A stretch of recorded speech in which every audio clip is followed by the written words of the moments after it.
जय हिंद, जय भारत दोस्तों। आज हम चर्चा करेंगे ब्रिटिश काल में शिक्षा का विकास।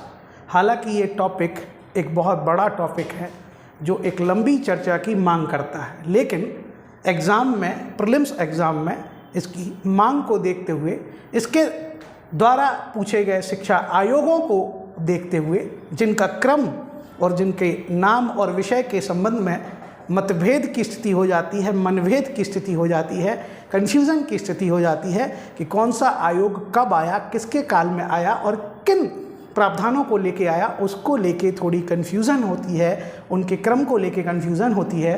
तो उस समस्या के समाधान के लिए हमने ये एक फार्मूला ईजाद किया और वो फार्मूला आपको हम देने जा रहे हैं। हालांकि भारत में ब्रिटिश शिक्षा की शुरुआत बहुत पहले से हो जाती है। 1813 के एक्ट से वो 1 लाख रुपए शिक्षा के प्रावधान के लिए, शिक्षा के लिए कर देते हैं। उसके बाद लॉर्ड विलियम बेंटिंग के काल में मैकाले की अध्यक्षता में भाषा संबंधी आयोग का गठन होता है और वो लॉर्ड मैकाले भारत में अंग्रेजी माध्यम में शिक्षा की वकालत करते हैं। हालांकि भारत में ब्रिटिश या आधुनिक शिक्षा का जनक हमने चार्ल्स ग्रांट को लिखा है और ये प्रश्न भी आगे आ सकता है कि भारत में आधुनिक शिक्षा या ब्रिटिश शिक्षा या अंग्रेजी शिक्षा के जनक किसको कहा जाता है, तो वो आंसर आएगा चार्ल्स ग्रांट, ना कि लॉर्ड मैकाले। अब आते हैं हम आयोगों पर।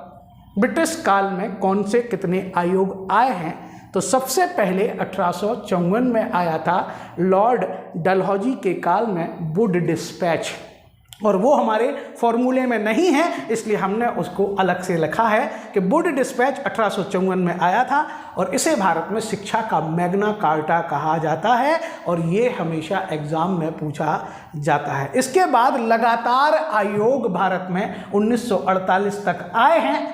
1948 तक लगातार भारत में शिक्षा संबंधी सुधार के लिए आयोग गठित किए गए हैं। उनके क्रम में थोड़ी सी दिक्कत होती है, तो उस क्रम को हम एक फॉर्मूले से पढ़ते हैं और वो फॉर्मूला हमारा है हटा से हरदा सारा कोरा। आपको एक लाइन याद करनी है, हटा से हरदा सारा कोरा। मान लेना कोई जगह है हटा से हरदा, जो मध्य प्रदेश में है हरदा, हटा से हरदा सारा कोरा, हटा से हरदा सारा कोरा। अगर इस फॉर्मूले में आप लगाएंगे तो सारे आयोग आते जाएंगे। जैसे हमने लगाया हटा से हरदा सारा कोरा में हटा का अर्थ है हंटर आयोग।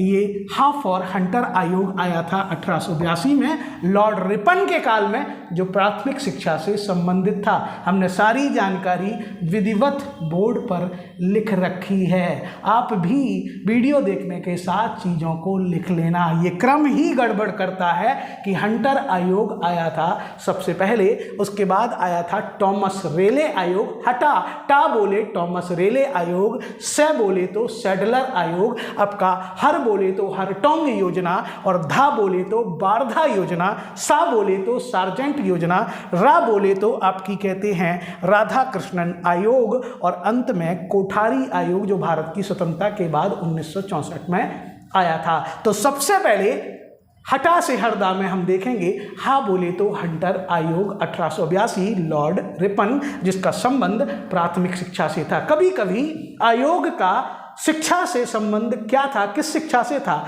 ये प्रश्न भी आ जाता है। एक तो आयोग का संबंध किस शिक्षा से था, ये प्रश्न भी हमेशा आ जाता है। तो हंटर आयोग का संबंध था आपके प्राथमिक शिक्षा से। दोस्तों कंफ्यूज नहीं होना, एक हंटर कमीशन भी है, एक हंटर कमीशन भी है इतिहास में, जो जलियांवाला बाग कांड की जांच के लिए था। ध्यान रखना, हंटर आयोग शिक्षा से संबंधित है और हंटर कमीशन जलियांवाला बाग कांड की जांच के लिए भी गठित हुआ था। फिर आ जाता है टॉमस रेले आयोग। ये 1903 में लॉर्ड कर्जन के काल में गठित हुआ था और इसका संबंध विश्वविद्यालय की शिक्षा से था।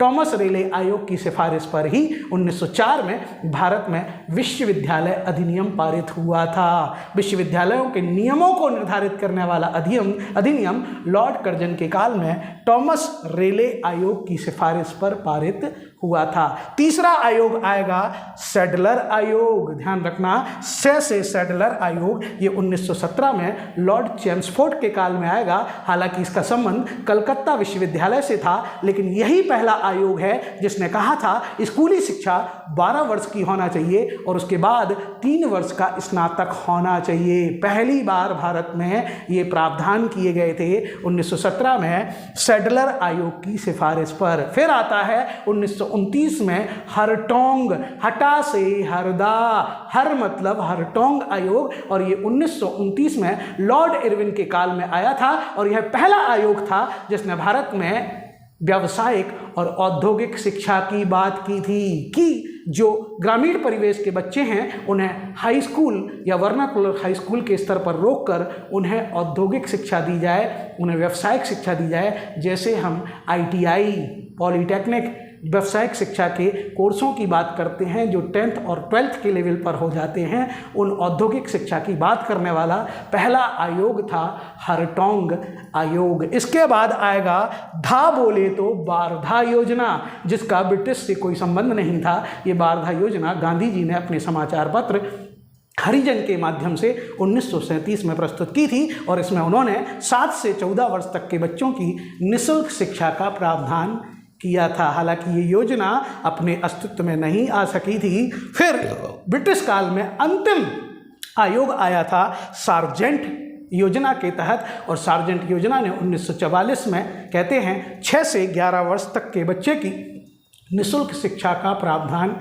किया था। जो प्रावधान हमारे मौलिक अधिकारों में, हमारे संविधान में भी है, ध्यान रखना, वो यहाँ ब्रिटिश काल में भी सुनाई देता है, गांधी की वार्धा योजना में और सार्जेंट योजना में जो 1944 में प्रस्तुत की गई थी। हालांकि भारत में निःशुल्क शिक्षा लागू करने वाला पहली रियासत अगर कोई थी तो वो थी बड़ौदा रियासत। ये प्रश्न भी हमेशा पूछ लिया जाता है। भारत की स्वतंत्रता के बाद सबसे पहले आयोग गठित हुआ था रा बोले तो राधा कृष्णन आयोग। भारत के पहले उपराष्ट्रपति और दूसरे राष्ट्रपति, जिनके कहते हैं सम्मान में हम 5 सितंबर को शिक्षक दिवस मनाते हैं, उन्होंने राधा कृष्णन आयोग की अध्यक्षता की थी और यह आयोग 1948 में आया था। 1949 में इसने रिपोर्ट प्रस्तुत की थी और उसी के आधार पर 48-49 में ये आया था और उसी के आधार पर कहते हैं कि आपके राष्ट्रीय अनुदान आयोग UGC की स्थापना की गई थी और इस राधा कृष्णन आयोग ने ही कहा था कि स्कूली शिक्षा 12 वर्ष होना चाहिए, 3 वर्ष का स्नातक होना चाहिए और प्रशासनिक परीक्षाओं के लिए स्नातक अनिवार्य होना चाहिए। हालांकि ध्यान रखना, कोठारी आयोग को भी हमने इसमें शामिल किया है जो शिक्षा के संबंध में 1964 में आया था। तो ये हैं दोस्तों हमारे शिक्षा के आयोग। एक बार फिर से बता देते हैं, सबसे पहले वुड डिस्पैच है, लेकिन वो हमारे उस फॉर्मूले में नहीं है क्योंकि कन्फ्यूज़न वुड डिस्पैच के बाद ही शुरू होती है और उस कन्फ्यूज़न का समाधान हमने किया है हटा से हरदा सारा कोरा। हटा से हरदा सारा कोरा, हा फॉर हंटर, टा फॉर टॉमस रेले और सा फॉर सैडलर और हर फॉर हरटोंग आयोग, धा फॉर वार्धा योजना, सा फॉर सार्जेंट योजना, रा फॉर राधा कृष्णन आयोग और कोरा बोले तो कोठारी आयोग। शिक्षा का कहते हैं ये आयोगों का कहते हैं एक हमारा प्रयास। ऐसी ही जटिल समस्याओं को समझने के लिए आप हमसे जुड़ें। जय हिंद, जय भारत दोस्तों।